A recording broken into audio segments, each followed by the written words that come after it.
श्री गुरु चरण कमलेभ्यो नमः। नमः कुंज विहारिण्यै नमः कुंज विहारिणे नमः श्री हरिदासाय मुख्य सख्य अवतारिणे। श्री स्वामी हरिदास जी महाराज के अष्टादश सिद्धांत के पदन के क्रम में नवा पद।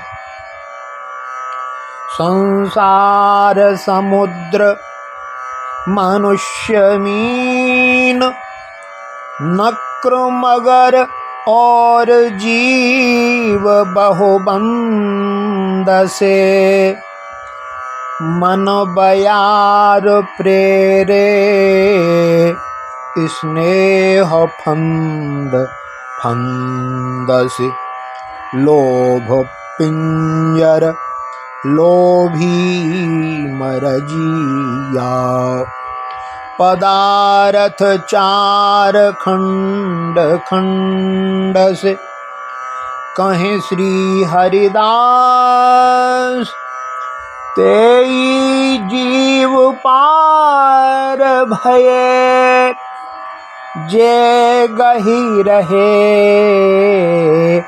चरण आनंद नंद से। संसार रूपी समुद्र में मछली, घड़ियाल, मगरमच्छ आदि नाना प्रकार के जल जीवन के समान मनुष्य रहता है। मन रूपी वायु की प्रेरणा से स्नेह रूपी जाल के फंदा में बंधा रहता है। लोभ रूपी पिंजरा में रुका हुआ यह जीव लोभी बार बार मर के पैदा होता रहता है, अर्थात संसार चक्र में पड़ा ही रहता है।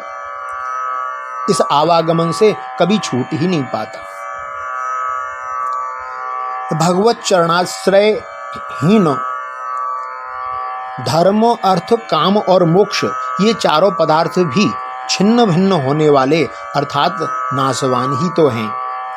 श्री स्वामी जी महाराज कहते हैं कि वे ही जीव इस संसार सागर से पार भये जिन्होंने आनंद को भी आनंद देने वाले आनंद के धाम श्री बिहारी जी के चरण कमलन को आश्रय ग्रहण किया। पहली पंक्ति संसार समुद्र मनुष्य मीन नक्र मगर और जीव बहुबंद से। भाव है कि जैसे समुद्र में नाना भांति के जल के जीव रहते हैं, वैसे ही इस संसार सागर में नाना प्रकार के मनुष्य भी हैं। कोई तो मछली के समान दिन रात संसार के पाप रूप विषयन में लीन हो रहते हैं। एक क्षण भी जिनके लिए विषयवारी से अलग होना बड़ा मुश्किल है। दुख रूप विषयन में ही वे सुख मानते हैं, विषय की चाहना में ही दीन हो रहे हैं। यदि कोई मगर, घड़ियाल आदि अन्य जल में रहने वाले बड़े बड़े जीव जो अत्यंत उग्र स्वभाव वाले हैं, जो दीनहीन को दुख देते रहते हैं, जैसे जल के जीव महाजाल में पड़े हुए लालचवश एक दूसरे को खाते रहते हैं, वे यह नहीं समझते कि उनके सभी के नाश की घड़ी समीप ही आ रही है। यही दशा संसार में लगे हुए मनुष्यों की है। रात दिन राग द्वेष के वशीभूत होकर के, स्वार्थ में अंधे होकर के एक दूसरे का अहित चिंतन करते रहते हैं। उन्हें यह नहीं सूझता कि उनके ये शरीर जिसके लिए वे परद्रोह कर रहे हैं, वह भी काल जाल में शीघ्र ही नष्ट होने वाला है। मन बयार प्रेरे स्नेह फंद फंदसी। दूसरी पंक्ति। भाव है कि संसारासक्त मनुष्य अपने चंचल मन की प्रेरणा से मोह जाल में बंधे हुए नाना प्रकार के मनोरथ करते रहते हैं। जैसा कि श्रीमुख से आसुरी प्रकृति वाले लोगन के विषय में श्री हरि ने गीता जी में कहा, इदमद्य मया लब्ध मिमं प्राप्स्ये मनोरथम् इदमस्तीदमपि मे भविष्यति पुनर्धनम् असौ मया हतः शत्रुर्हनिष्ये चापरानपि ईश्वरोऽहमहं भोगी सिद्धोऽहं बलवान् सुखी आढ्योऽभि जनवानस्मि को अन्योऽस्ति दृशो भया यक्षे दास्यामि मोदिष्य इत्यज्ञान विमोहिता। गीता जी। श्लोक अर्थ है कि मैंने आज यह पा लिया, अब इस मनोरथ को प्राप्त करूंगा। मेरे पास यह धन है, फिर भी यह और अधिक हो जाएगा। शत्रु मेरे द्वारा मारे जाएंगे, दूसरे शत्रुओं को भी मैं वश में कर लूंगा। मैं ईश्वर हूँ और ऐश्वर्य को भोगने वाला हूँ। मैं सभी सिद्धियों से युक्त बलवान और सुखी हूँ। मैं बड़ो धनवान और कुटुंब वाला हूँ। मेरे समान दूसरा कौन है। मैं यज्ञ करूँगा, दान दूंगा, हर्ष को प्राप्त होऊंगा।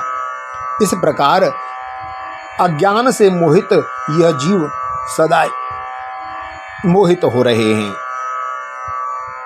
लोभ पंजर लोभी मरजिया पदार्थ चार खंड खंड से। तीसरी पंक्ति भाव है कि लौकिक और पारलौकिक सुख ऐश्वर्य की ही चाहना में जीव बंधा हुआ है। यह कामोपभोग की चाहना वाला जीव कंचन कामनी आदि मायिक पदार्थन में फंसा हुआ ही मर जाता है और वासना के अनुकूल फिर जन्म लेने लगता है। इस प्रकार बार बार संसार में दुख उठाता रहता है। चार पदार्थ धर्म, अर्थ, काम और मोक्ष भी हरि चरणारविंद के आश्रय बिना सुख के कारण नहीं हो सकते, अंत में दुख ही देते हैं, क्योंकि इनकी तो कोई स्वतंत्र सत्ता है ही नहीं। काल प्रभाव के अंतर्गत होने के कारण इनसे परमानंद की प्राप्ति नहीं हो सकती। उल्टे द्वेष, उद्वेग, अभिमान, मानसिक पीड़ा, कलह, दुख और परिश्रम ही हाथ लगता है। श्रीमद् भागवत जी में कहा है, हे कमल नयन, जो प्राणी आपके चरण कमलन की शरण नहीं लेते तथा आपके प्रति भक्ति भाव से रहित होने के कारण जिनकी बुद्धि भी शुद्ध नहीं है, वे अपने को झूठ मूठ ही मुक्त मानते हैं। वास्तव में तो वे बंधे हुए ही हैं। वे यदि बड़ी तपस्या और साधन को कष्ट उठा करके भी किसी प्रकार ऊंचे से ऊंचे पद पर पहुंच जाते हैं, तब भी वहां से नीचे ही गिर जाते हैं। रसिक महानुभावों की वाणियों में कहा गया है कि जासों सपरस चाहिए तासों अपरस नित, जासों अपरस चाहिए तासों चिबुको चित्त, तासों चिबुको चित्त भई विपरीत बुद्धि अब असन बसन आचार, कनक कामिनी राचे सब भगवत रसिक अनन्य करे इस पर धार, तासों पतित होय गिर परे परम पद हूते जासों। आशय है कि जिससे स्पर्श होना चाहिए उसी से तो यह अपरस करता है, और जहां अपरस करना चाहिए उसी से इसका चित्त चिबुका रहता है। देखो तो इसकी विपरीत बुद्धि हो गई है। भोजन, बसन, आचार, सोना, कामिनी आदि में ही यह रचबस पड़ा है। भगवत रसिक होकर के, उनका अनन्य होकर के इनसे क्या स्पर्धा करना, क्योंकि यह स्पर्धा तो पतित होने का कारण है। वह परम पद ही से भी गिरा देती है।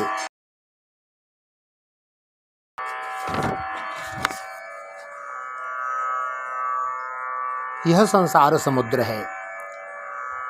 इस कारण इसका पार कर जाना जीव के सामर्थ्य के बाहर की बात है। क्रिया साध्य नहीं है, केवल कृपा साध्य है। इसलिए जिसको अपने बल का भरोसा है, वह अपने ही बल से तरना चाहता है तो वह उसी में बहता फिरेगा, पार नहीं पहुंच सकता है। पार होना असंभव है। और जिन जीवन के परमानंद देने वाले श्री बिहारी जी के चरण कमलन को आश्रय ग्रहण कियो, तो वे अनायास ही संसार सागर से पार हो गए। समुद्र पार करने के लिए जहाज को आश्रय ग्रहण करना अवश्य है। इसी प्रकार भव संतरण को असाधारण साधन केवल श्री हरि के चरणाश्रित होना ही है। श्री सनत कुमार जी ने महाराज पृथु से कहा है कि जो प्राणी मन और इंद्रिय रूप घड़ियालों से भरे हुए संसार सागर को योगादि कठिन साधना से पार करने की इच्छा रखते हैं, उनको वह पार पहुंचना कठिन है, क्योंकि उन्हें कर्णधार रूप श्री हरि को आश्रय नहीं लियो है। या से तुम तो श्री हरि के आराधन चरण कमल की नौका बनाए के अनायास ही या दुस्तर समुद्र को पार कर लो। देवताओं द्वारा भी गर्भ स्तुति में कहा गया है कि हे कमल नयन, आप सब प्राणिन के तथा पदार्थन के परम आश्रय हैं। आप में कछु विरले ही लोग पूर्ण एकाग्रता पूर्वक अपनो चित्त लगाते हैं, परंतु जो महापुरुषन और संतन के द्वारा अपनाए गए आपके चरण कमल रूपी जहाज को आश्रय ले लेते हैं, वे उसके द्वारा महान भवसागर को बछड़ा के खुर के गड्ढे के समान अनायास ही पार कर जाते हैं। हे परम प्रकाश रूप हरे, आपके भक्तजन संपूर्ण जगत के निष्कपट प्रेमी अकारण हितैषी होते हैं। वे स्वयं या भयंकर तथा कष्ट से पार करने वाले आपके चरणारविंद को आश्रय लेकर के संसार सागर को पार करके और कल्याण के लिए भी आपके चरण कमल रूपी नौका को स्थापित करके भवसागर पार कर गए हैं। वास्तव में संत जनन पे आपकी महान कृपा है। आप उनके लिए अनुग्रह स्वरूप ही हैं। वाणियों में कहा है कि हरे बिन कौन सुखन को दाता, सबहि स्वार्थी सहायन को, बंधु पिता सुत माता, तुम निरपेक्ष निबाहत सब दिन, पूरन त्रिभुवन त्राता, तुमसे प्रभु तज अनत करत रति, ते पशु प्राणन घाता, तुम उदार सुकुमार सहज, सुंदर वर मुरे मुस्क्याता, श्री बिहारी दास छवि निरखी मनोहर, गौर श्याम रंग राता, हरि बिन कौन सुखन को दाता, प्रभु बिन कौन सुखन को दाता। तो हे जीव, इस संसार समुद्र से पार होने के लिए तू श्री हरि के चरणारविंद रूप नौका में बैठ जा। श्री कुंज बिहारी श्री हरिदास।